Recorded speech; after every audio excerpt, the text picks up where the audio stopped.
Hello guys! In today's video, I'll be showing you how you can schedule your Instagram post. So without further ado, let's begin.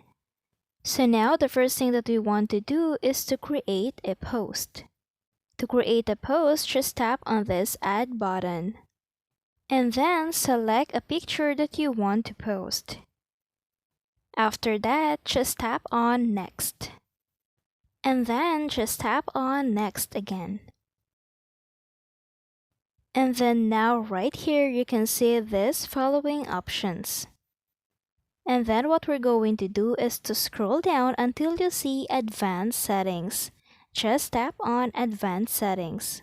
Now right here on advanced settings you can see schedule this post. Just tap on that. It will then allow you to choose the schedule that you want. Now all you need to do is to select the date and the time that you want to post this image.